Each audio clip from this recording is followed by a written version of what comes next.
네, 오늘 미제 사건은 부산 해양대학교 아시죠? 네. 해양대 안에 있는 맨홀에서 시신이 발견된 사건이에요. 그 영도에서 발생했겠네요. 네, 그래서 이제 부산 해양대 맨홀 변사 사건 뭐 이렇게도 불리는데 이게 발생한 게 2006년도예요.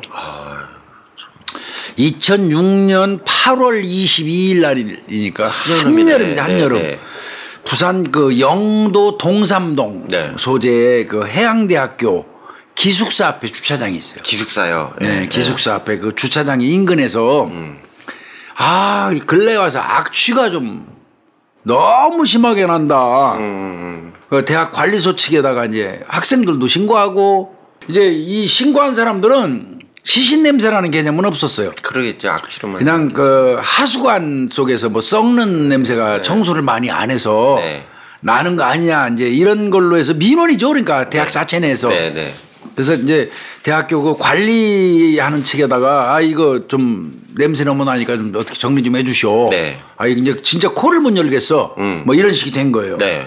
그러니까 이제 대학 관리 측에서도 더 이상 이제 안 되겠다 싶어갖고 하수관 점검을 시작을 한 거예요. 네. 맨홀 뚜껑을 다 열어야 할 거 아니에요. 열어야죠. 맨홀 그 뚜껑을 그 여는 과정에서 이제 신원미상에 오늘 말씀드린 시신이 발견이 되는 거예요. 그럼 이게 원래 5년 만에 열었대요. 그게. 그러니까 청소 자주 안 하는 거죠? 한 5년 만에 한 번 연대요. 하수관 청소하는 거는. 그래서 그때 열은 것도 5년 전에 열어보고 이제 5년 만에 그러니까 자기들도 너무 청소가 안 돼서 아마 썩는 냄새가 나나 보다 이렇게 생각한 것 같아요. 네네네. 그래서 5년 만에 맨홀 뚜껑을 열어본 거예요 이게. 네. 그러니까 맨홀을 설치한 게 2001년이라고 그러거든요. 맨홀을 설치한 게. 그러니까 내가 생각할 때 맨홀 설치하고 처음으로 열은 거예요. 그런 거 같네요. 지금 5년 됐으니까. 그렇게 열은 거예요. 이제 그 열은 게 이제 11시 10분경이에요. 네. 8월 20일 날 이제 11시 10분경에 뚜껑을 딱 열었는데 그 열자마자 시신이 보인 건 아니에요. 그 안에 청색 옥매트 가방 있잖아. 옥매트 가방. 예, 옥매트 알아요. 얼마 전에 김길태 사건 할 때도 옥매트 요즘에 옥매트 가방 뭐 많이 나오는데 옥매트 가방이 하나 딱 이렇게 놓여 있는 거예요. 그러니까 이제 저 치우시는 그 인부분들이 네. 그걸 이제 쓰레기가 여기 들어 있구나. 그래서 이제 저 하수관 맥히면 안 되니까 여기 그거 드러낸 거예요. 그래서 한쪽으로 이렇게 밀어내고 하수관 청소를 하려고 그러는데 냄새의 근원이 거긴 거라 보니까 옥매트 쪽에서 엄청나게 냄새가 나는 거야. 그래서 도대체 이게 뭐가 들었는데 이렇게 냄새가 많이 나? 그러면서 가방을 열었던 거죠. 아이쿠야. 그 열으니까 이제 처음에는 무슨 뭐 빨래 비누 같은 거 뭐 이렇게 뭉쳐놓은 것처럼 보였대요. 그렇게 보이지. 이 형체를 알아볼 수조차 없는 남성의 시신 한 구가 발견이 되는 거. 엄청나게 부패한 거네요. 그러니까 뭐 얼마나 놀랬겠습니까? 이 사람 다 뒤로 벌려가면 다 알렸겠네. 거지 뭐. 한두 명이 간 것도 아닐 거고. 그래가지고 이 인부들이 바로 이제 경찰에 신고를 한 거고요. 그것도 대학교 안에서. 그러니까요. 이거 얼마나 놀랬겠습니까? 이거 진짜 충격적인 일이죠. 경찰이 출동해서 보니까요. 이제 시신은 실압화 상태.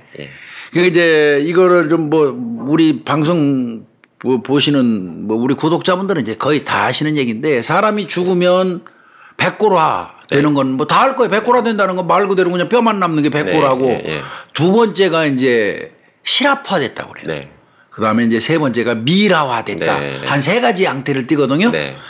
이게 이제 미라화 됐다고 그러는 거는 이제 건조돼 가지고 그냥 지방분만 빠지고 그냥 그 뼈에 가죽이 딱 눌어붙어 있는 형태 같은 수분이 쫙 빠진 거죠. 그게 이제 미라화 됐다고 그래요. 대체로 모래밭 같은데 묻혀 있거나 이런 경우 그런데 실압화는 뭐냐면 실압화는 쉽게 얘기하면 빨래비누 형태로 됐다고 봐요. 미끄덩미끄덩한 저 중성 유지같이 됐다고 보면 돼요. 이제 실압화되는 원인은 대체로 이제 늪 같은데 늪 같은데 빠져서 사람이 죽게 되면 늪 속에 공기가 차단되면서 진흙 같은 거에 의해서 이제 빨래비누 같이 변해버리는 거죠. 그게 이제 실압화 현상인데 이 경우도 실압화 현상이 돼 있었던 거예요. 꺼내서 보니까 시신을 이제 꺼내 보니까 얼굴에 비닐봉지가 씌워져 있어요. 그리고 비닐봉지를 드러내니까 그 안에 그 청색 테이프로 이렇게 또 감아놨고. 네. 근데 그 비닐봉지는 아람마트라고 써 있어요. 아람마트. 마트 봉지. 마트 이름이 아람이에요. 아람. 네. 아람마트라고 써 있는데 그거 다 안 돼요. 그 주변 사람들은. 그 아람마트를. 네. 그 비닐봉지가 씌워져 있고 목에 강한 충격을 받았을 가능성이 많더라. 왜 그러냐면 갑상연골 골절이 나왔어요.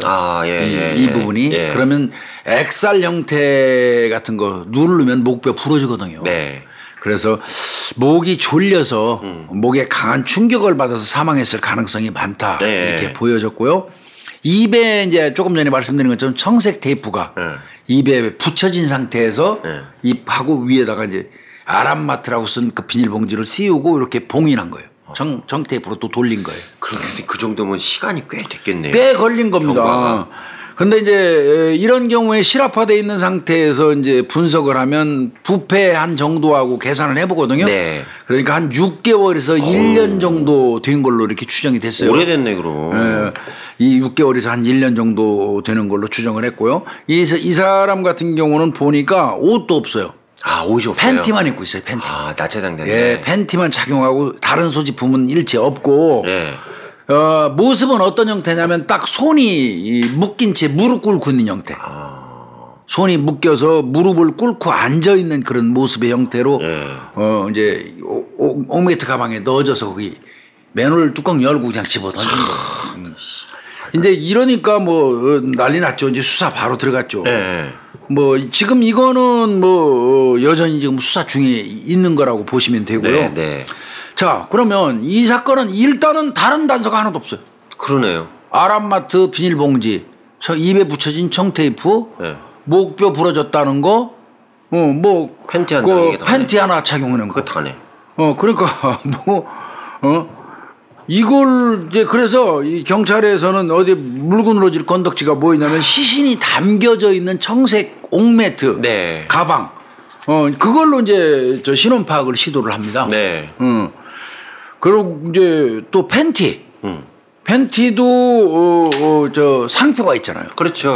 뭐 있겠죠. 뭐 BYC도 있고 뭐 옛날에 제임스 딘도 있었고 뭐 여러 개 있었어요. 팬티는 근데 봤더니 2002년경부터 대량 생산된 아주 흔한 거예요. 없네. 이거는 찾을 수 없네. 그런데 이제 팬티에서 그러면 대량 생산된 거라면 뭐 이거 저 사간 사람 찾는 거는 거의 불가능하고요. 그러면 여기서 딱 하나 얻을 수 있는 실익은 하나밖에 없어요. 사이즈 가지고 그렇죠. 이 사람의 그 신체 사이즈를 추정하는 것밖에 없는 거예요. 팬티 사이즈로요. 봤더니 사이즈가 105예요. 105. 사이즈가 105면 그 엉덩이 이 폭이 상당히 큰 거예요. 그거 주는 어떡하죠? 우리 저 염 교수는 110 정도 하겠는데. 묻지 마세요. 가슴 아파요. 나도 한 110 넘는데 뭐. 엉큰이네요, 교수님. 엉큰이네. 저도 엉큰이고. 그러니까 요게 그 팬티 사이즈 가지고 키가 추정이 좀 되네요. 키는 아니고 덩치가 추정되죠. 키는 추정할 필요가 없는 게 이 사람이 그 선체로 그대로 있으니까 그 사이즈 재면 되잖아. 그러니까 그건 할 필요 없는데 팬티 사이즈 갖고 살이 다 빠져 있는 상태니까. 그러네. 부패해서 그때는 팬티 사이즈를 가지고 이 덩어리를 보는 거지. 이를테면 폭을. 자, 그러면 키는 한 165cm 정도 된다. 그런데 팬티 사이즈가 105다? 이러면 남자 외모 추정이 딱 되죠.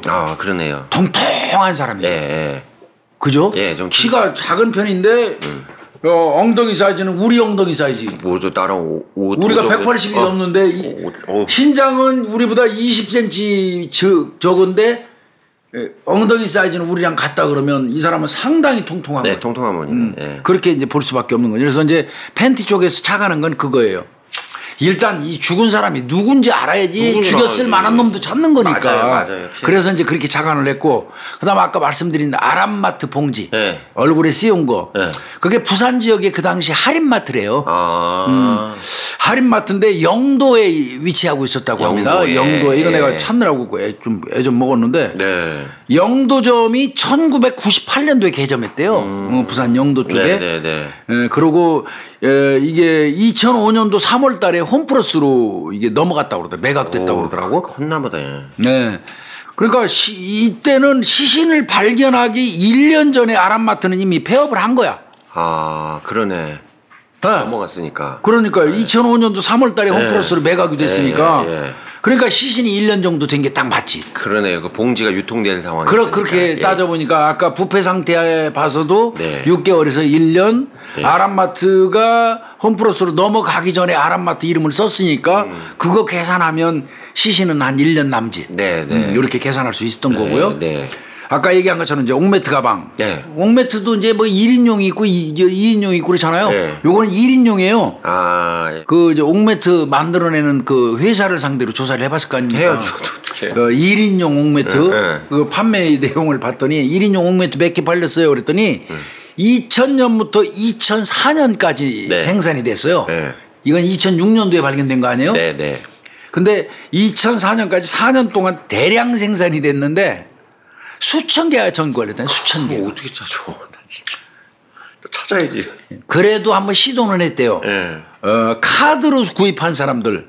카드로만 일단. 이제 특히 이제 부산 경남 지역이 우선순위로 받겠지. 그래서 1인용 청색 옥매트를 카드로 구입한 사람들을 찾았어요. 뭐 전국에 수천 개니까 몇백 명 되겠죠 거기도. 다 조사했지만 성과가 없었습니다. 이건 내가 볼 때는 애초부터 어려운 얘기예요. 쉽지 않다. 물론 하다 보면 얼떨결에 뭐 소 뒷걸음질 치다가 걸리는 경우도 있지만 하여튼 그렇게 됐고요.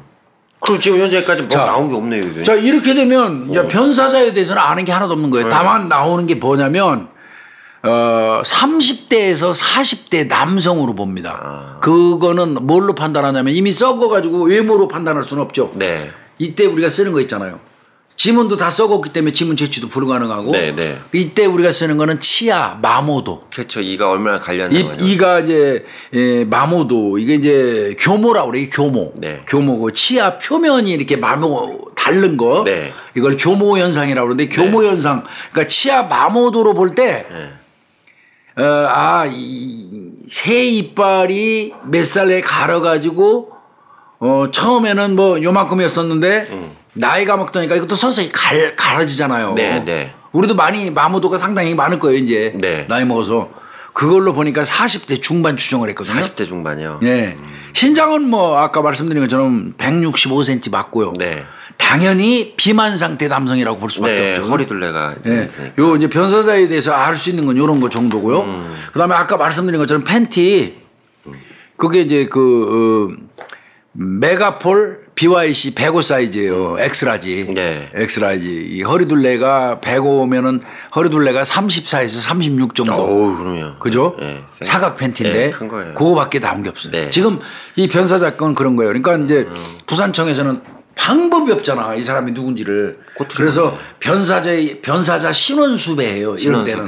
그 사람 팬티 사진 찍고 뭐 165cm 30대에서 40대 남성 뭐 요런 정도 이렇게 해가지고 이제 전단 만들어서 없어진 사람 이런 사람이 없어졌으면 신고해달라 변사자 신원수배를 했죠. 근데 이제 현재까지 연락이 없는 거고요. 그럼 이제 이렇게도 물어볼 거예요. 요즘에 DNA로 하잖아. 그렇죠. DNA로 하잖아.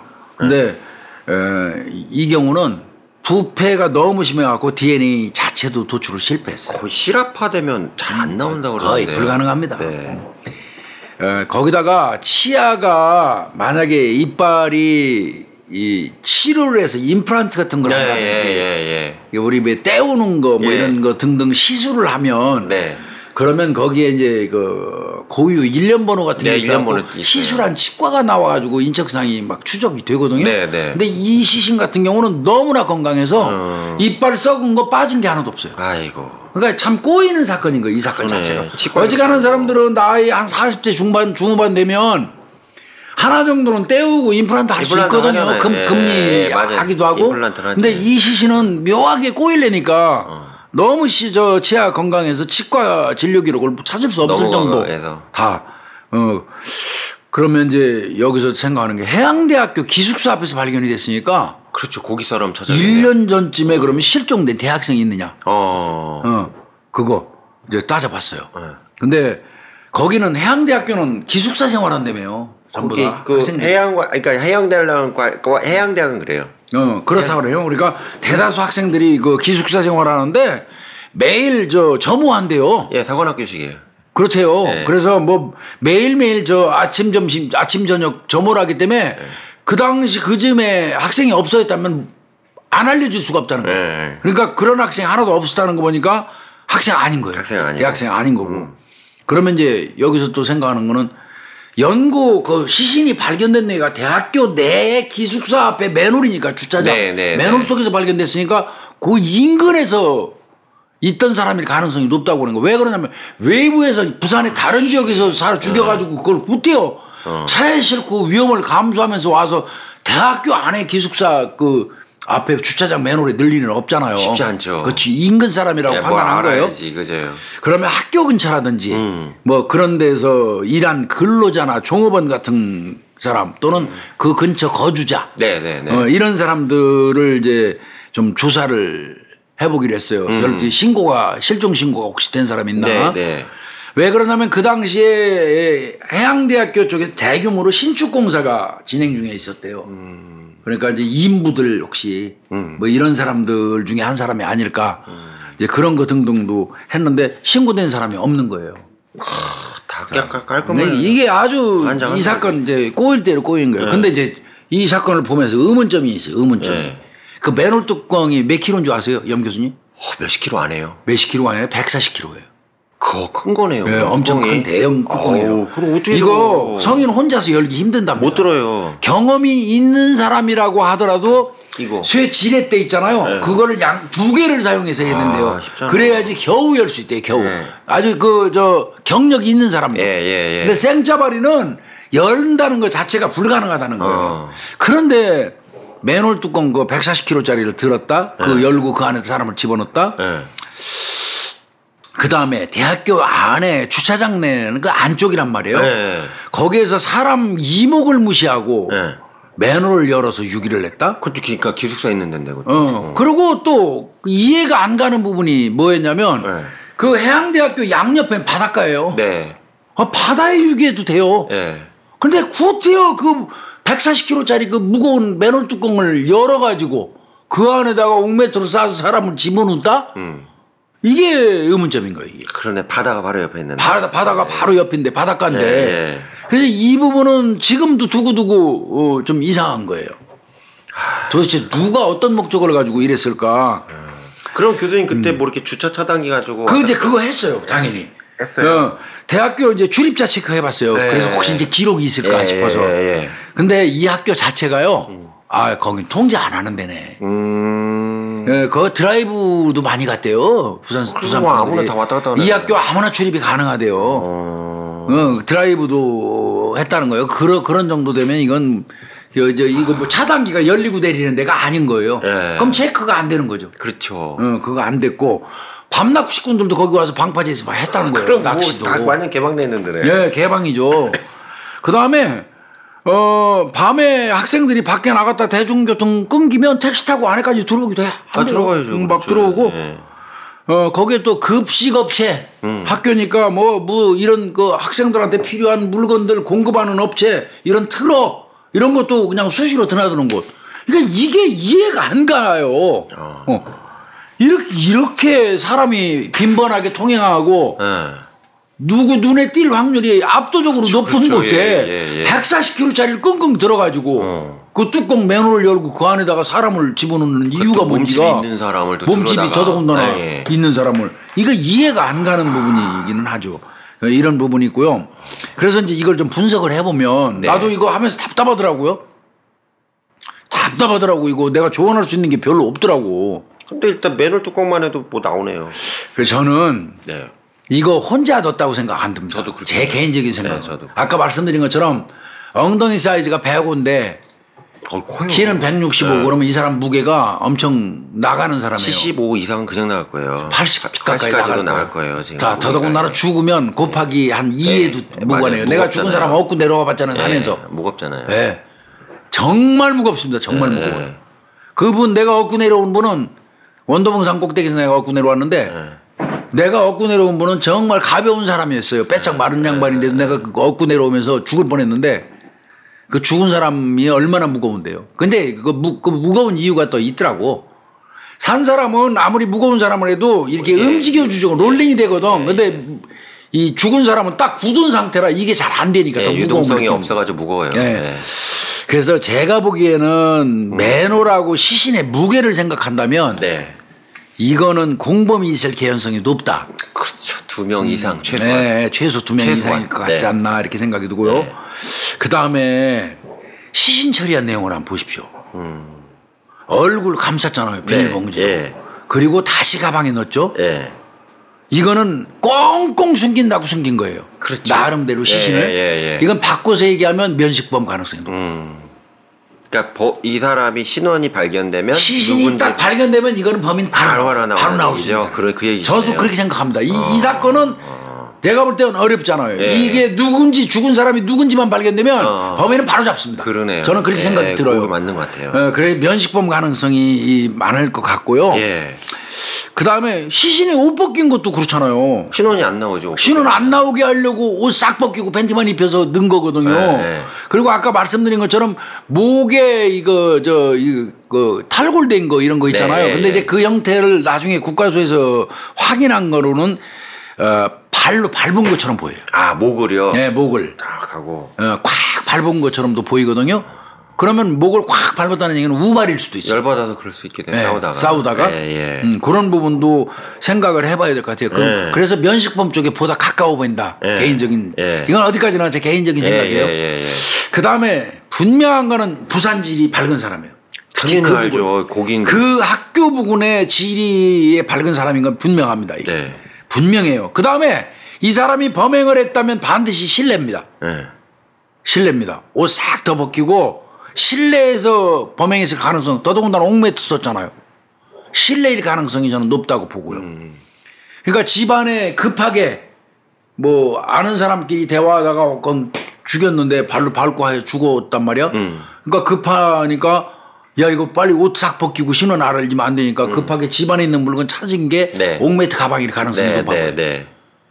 만약에요 애초부터 이 사람을 죽여가지고 내가 가방에 넣어서 유기를 한다고 그러면 우리 일반적으로 가방 준비하잖아요. 준비하죠. 여행용 가방 같은 거 사다가 다 준비하잖아요. 범인들이.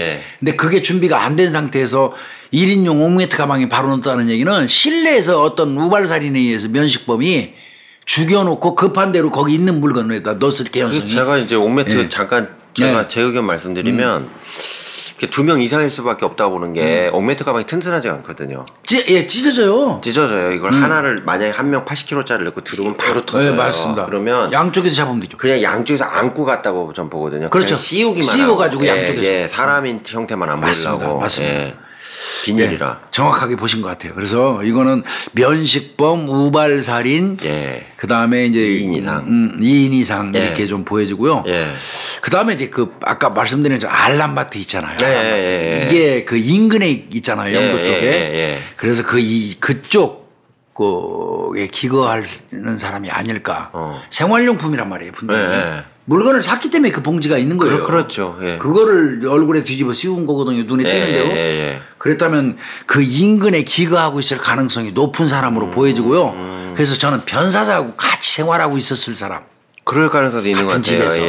그런 사람 가능성이 좀 높아 보여요. 솔직히 말씀드리면 저는 공사 현장에 같이 있었던 저 동료들이 한 집에 있었을 수도 있거든요. 그러다가 술 한잔 먹고 싸우고 그런 사건들 우리 많이 하잖아요. 그랬을 수도 있다고 생각해요. 근데 이제 공사장을 그렇다고 그 당시에 공사 현장에 인부들을 경찰이 조사 안 했겠냐고. 다 했죠. 그런데 다 했다고 얘기 절대 못 해요. 그렇죠.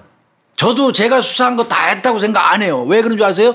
공사 현장에는요 이 이름은 염걸령이로 올려놓고 김복중이가 가서 일하는 거 무지하게 많습니다. 많아요. 혹은 그냥 일일 잡부로 이렇게 쓰는 사람들은 이름도 안 올라가고 당일치기 일당 주고 쓰고 나가고 하는 게 부직이에요. 부직이. 현금 주는데 뭘.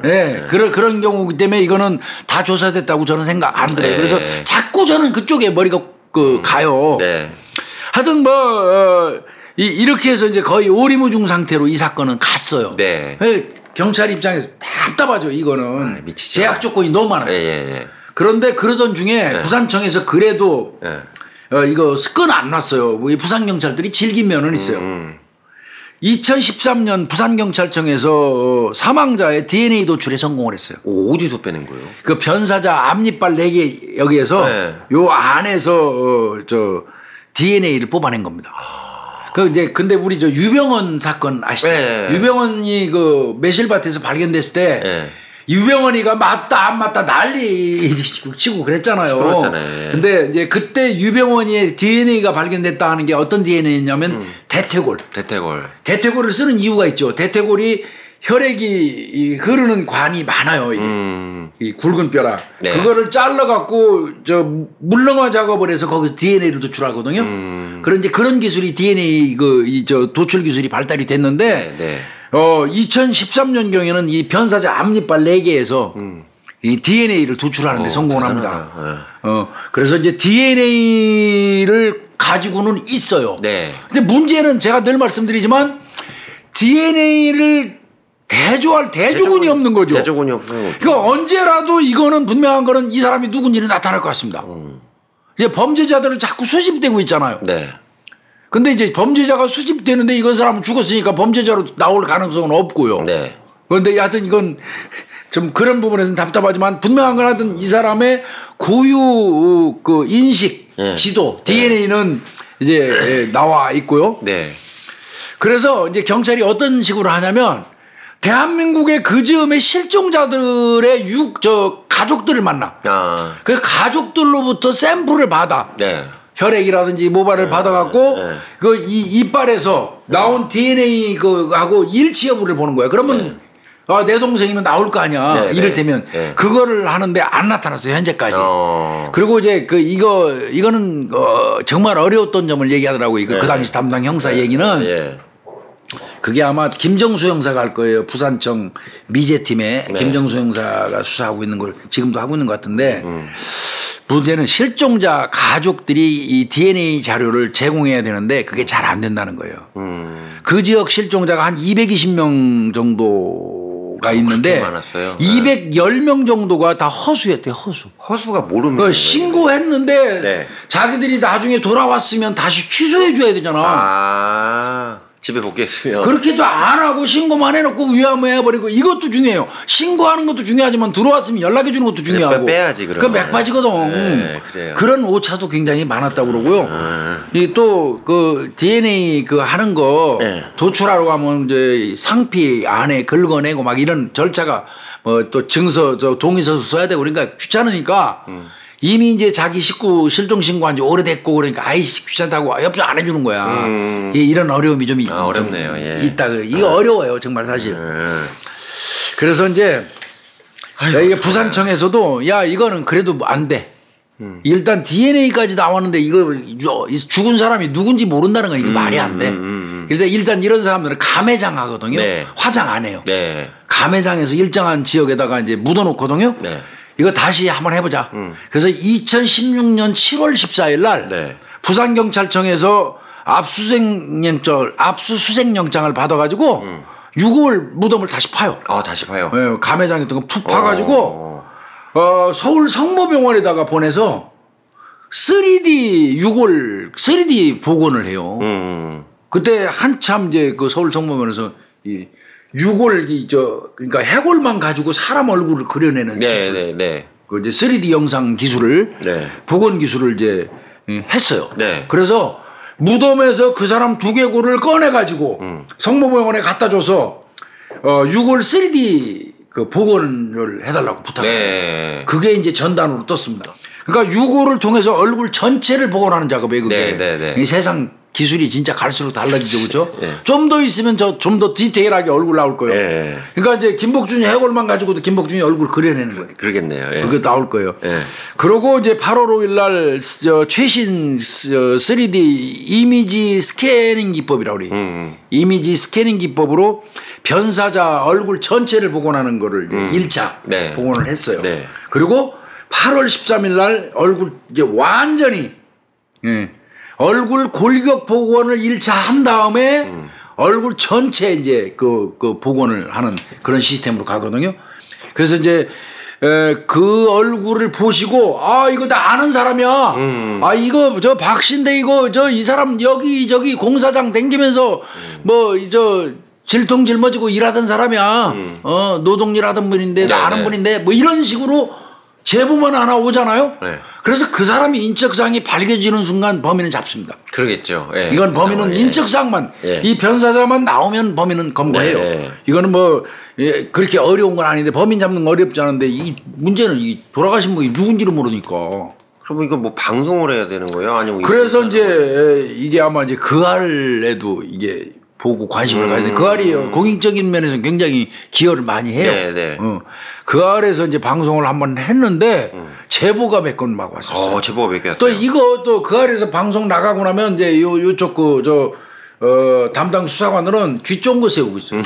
그래요. 방송을 통해서 그러니까. 막 제보도 또 오고 그러니까 그 제보가 이제 대표적인 거 들어온 게 인천에 현병훈 씨라는 그 나이 좀 드신 분이 내 아들이라고 하신 거예요. 아들이다. 내 아들이다. 내 30대 내 아들이 사라졌는데 지금까지 소식이 없는데 2000년대 초중반에 서울에서 우리 아들이 카페를 개업한다고 하면서 대출을 풀로 받았다. 대출을 받았는데 무슨 이유가 있었는지 모르지만 개업까지 가지도 못하고 그냥 아이가 없어져 버렸다. 어디 간 거야? 그래서 내 아들이 아마 돈 문제로 어디로 사라진 것 같다. 그러면서 이 몽타지 그 아래서 내놓은 그 몽타지 그거하고 유사하다. 내 아들 같다. 이렇게 얘기를 했어요. 그러면 이런 분은 간단해. 유전자 봐야겠네. 유전자만 그러면 아유 현 선생님 그 유전자 도출할게요. 그 도출해가지고 아까 앞니에서 저 도출한 DNA하고 대조하면 되잖아. 불일치야. 아이고 이게 헛다리 짚은 거고요. 비슷하게 생기셨나 봐요. 그러니까 내 아들이라고 했겠죠. 두 번째는 이제 다방 종업원을 하셨다는 여성분인데 이 사람 내 단골이었다. 단골이었다. 나 아는 사람이야. 송땡땡 씨, 송씨다. 이분 내가 마지막으로 본 게 2000년대 초중반 정도 되는데 그때 지방으로 일하러 간다고 출장 갔다. 그 이후로 그 사람 없어졌는데 이 사람이 그 사람 같다. 송씨 같다. 체형도 비슷해요. 그 사람이 40대 초반이었었고요. 나이대 키가 한 165 정도 되고 술배가 툭 튀어나왔어요. 맞네. 그다음에 윗니가 이렇게 벌어졌어요. 뭐 이렇게 제보를 했어요. 그래서 이건 바짝 붙었다고 그래요. 이거 거의 신빙성이 좀 있어 보였대요. 실질적으로 교열이 약간 떴대요. 교열이 이게. 그러니까 이건 진짜인가 보다 하고 갔는데 이게 2016년 9월 3일 날 살아있는 걸로 송 씨가 발견됐어요. 아이고. 이것도 헛다리 짚은 거고.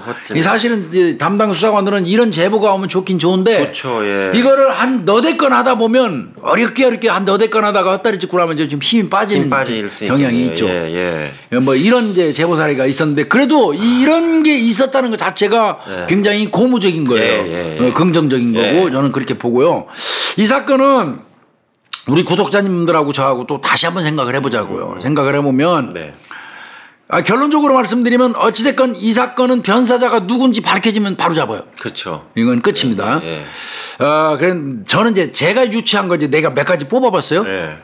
저는 이 변사자가 내국인이 아닐 가능성이 많다고 생각하는데 염 교수님 어떻게 생각하세요? 저도 외국인 같아요. 그렇죠. 내국인이 아닐 가능성이 많아 보입니다. 어찌됐건 부산 경남 지역에 있는 뭐 200명 300명 나중에는 넓혀갖고 전국에 있는 실종자들 할 수 있는 범위를 다 확인했거든요. 그런데도 아직까지 밝혀지지 않았다. 그래서 이거 혹시 공사 현장에 이 조선족이라든지 그다음에 불법 체류자 뭐 이런 사람들 장기간 이 가족들하고 단절돼 있는 사람들 꽤 많거든요. 그러다 보면 없어져도 신고도 안 하고 그냥 떨어져서 그냥 일당 받아서 그냥 하루 먹고 하루 살고 이렇게 돌아다니는 사람 많아요. 그런 사람일 가능성도 이건 배제 못하겠다. 그 아까도 말씀드린 것처럼 그 공사장에 당일 그 임시적으로 일용직으로 이 고용된 노동자들 세세하게 파악하는 거는 거의 불가능하거든요. 저도 수사할 때 이거 하면 이거까지 다 했는데 안 나왔습니다. 그렇게 얘기하면 그렇게 말 못하게 해요. 그건 절대 우리가 다 한 거 아니야. 빠진 거 분명히 있어 이렇게 얘기하는데 그리고 다시 한번 말씀드리지만 이 맨홀이 140kg 정도 되는데 이거는 맨홀을 잘 아는 사람이에요. 그렇죠. 그 아무나 누가 도구를 쓰는 사람이에요. 예. 딱 시신을 내가 유기하겠다고 생각하는 순간 맨홀 속에 집어넣어야 된다고 생각한 사람이에요. 네. 걔가 맨홀 속에 넣은 이유는요. 떠내려가라는 얘기입니다. 일정 부분 썩어가지고 네. 부패돼서 흐느적 갈 때 쓸려 내려가라는 얘기예요. 네. 그러니까 이건 맨홀을 좀 아는 사람, 도구를 좀 쓰는 사람. 네. 그렇게 좀 봐야 될. 쓸 줄 알아야 될 거예요. 그럴 것 같습니다. 분명히. 그다음에 분명히 아까도 말씀드렸지만 해양대학교 내부 알아. 네, 내부질이 다 아는 사람이고 그렇지 않고는 거기다 갖다 버릴 수가 없어요. 예. 근데 이제 제가 생각할 때는 그 옆에도 바다가 있는데 왜 거기다 안 버리냐 이렇게 얘기할지 모르는데 바다에 버리면 뜨거든요. 떠요, 돌아다니다가. 바로 떠요. 바로 뜨니까 그거는 아는 놈이에요. 그래서 떠오르면 금방 시신이 누군지 나올 거고 시신이 나오면 바로 지가 범인이 되는 놈이기 때문에 바다에는 안 띄운 겁니다. 네. 이거는 내가 볼 때는 그래서 면식범이라고 저는 보여지고요. 그러니까 위험을 감수하고라도 완벽하게 숨길 수 있는 익숙한 장소를 찾은 데가 맨홀이라고 봐요. 뭐 제 사견이니까 틀릴 수도 있어요. 근데 제 이제 경험칙상 그렇게 말씀드리는 거고요. 얘가 거주지 그 죽인 장소 그 인근에다 유기해도 자기한테 압축 들어올 거라고 생각돼서 갖다 버린 것 같거든요. 그렇죠. 그래서 면식범 가능성이 더 많다고. 네. 그러니까 유기 시점을 이렇게 보면 이 실화화된 걸로 봐서는 살해하고 나서 바로 그냥 거기다 집어넣은 것 같고요. 왜 그러냐면 이게 이 오수 물 흐르는 그 물 있잖아요. 오수. 이 오염된 물에는 칼슘하고 마그네슘 같은 세제 게 많이 들어가 있죠. 이런 게 섞여 있어요. 이게 시신에서 나오는 이 지방 기름기하고 그 마그네슘, 칼슘이 융합이 되잖아요. 결합이 되잖아요. 그러면은 이제 이게 부패하기 이전에 실화화 현상이 먼저 형성. 그러니까 물에 불린 비누 같이 되는 거죠. 그렇죠. 딱 그 그렇게 비누 빨래 비누 덩어리 물에 불린 거예요. 그렇게 되는 거거든요. 그래서 아마 유기 시점은 죽자마자 실화화되어 있는 정도로 봐서 죽자마자 바로 맨홀에다 갖다가 넣어서 갖다 넣은 걸로 좀 이렇게 추정이 됩니다. 그래서 지금 뭐 제 개인적인 사견도 있고 제 경험 뭐 그냥 여기다 좀 약간 녹여본 것도 있고 요 정도로 저는 이제 좀 추정을 해봤는데 요거는 약간 답답하더라고요. 그래서 저는 교수님 일단 묻을 수도 있잖아요. 그렇죠. 예, 바다도 말씀하셨는데 묻을 수도 있죠. 근데 묻지 않고 바다에도 안 던지고 맨홀 뚜껑을 굳이 찾아간 거는 그걸 너무 잘한다고 생각하거든요. 그렇죠. 맨홀을. 아니 생각을 해보세요, 영 교수님. 140kg짜리를 함부로 드러낼 사람이 없어요. 아이고 어떻게 들어요. 아무리 그 노동하는 분도 그러니까 얘 입장에서 볼 때는요. 땅에 파묻는 것보다도요. 땅은 비가 오고 하면 유실되고 동물이 침범할 수도 언제 팔 수 있거든요. 근데 이 범인의 입장에서 볼 때는 맨홀 속 그 안에다가 집어넣어놓고 맨홀 뚜껑 140kg짜리 덮어놓으면 고의로 가서 누가 쇠지렛대 이용해갖고 끙끙대고 열기 전에는 절대로 열어볼 곳이 아니에요. 일반 맨홀도 어려운데요. 그러니까 그래서 이거는 아는 사람이에요. 분명한 거는 그래서 저는 자꾸 맨홀 공사한 사람 전체 다 봐야 된다고 봐요. 그렇죠. 그걸 잘하는 사람이 우선이겠죠. 그러니까 맨홀 공사를 맡으신 분이 공식으로 임금을 주고 부른 사람들 이외에 십장한테 돈을 100원을 준다면 십장이 또 딴 사람을 모집해갖고 일용직으로 5원씩 주면서 시킬 수 있잖아요. 그것까지 새끼에 새끼를 쳐서 물어봐야 돼요.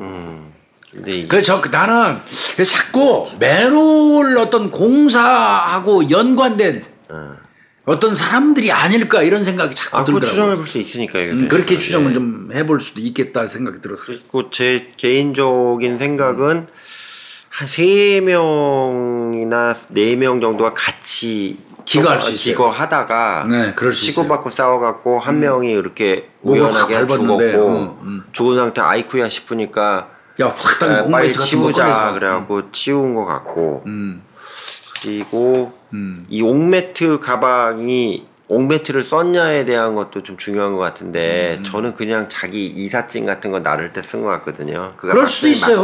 꼭 옥매트가 들어있다고 안 봐도 돼요. 그런 것 같고. 그 일용직 노동자들이 대충 가방 싸가지고 들고 다니기 딱 좋아요. 이동하면서. 그리고 또 영도 지역이 지금은 좀 덜한데 그 옛날에 그 선원들도 많이 살았거든요. 맞죠. 외국인 선원들. 그러니까 쉽게 얘기하면 어선 타는 분들 있잖아요. 큰 배 말고. 그렇게 많이 살고 있기 때문에 근데 이게 사람 찾기가 좀 만만치는 않을 것 같은데요. 쉽지는 않습니다. 쉽지는 않은데 하여튼 이거는 변사자가 누구인지만 밝혀지면 볼 것도 없어요. 금방 잡아요. 네.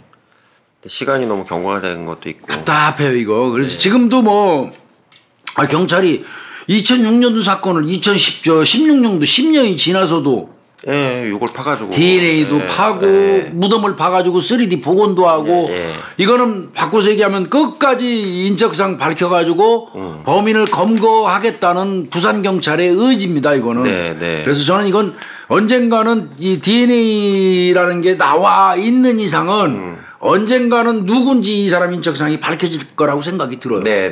밝혀지면 범인은 잡힙니다. 그러니까 혹시라도 범인이 우리 방송 본다면 자수하는 게 훨씬 낫겠죠, 그렇죠?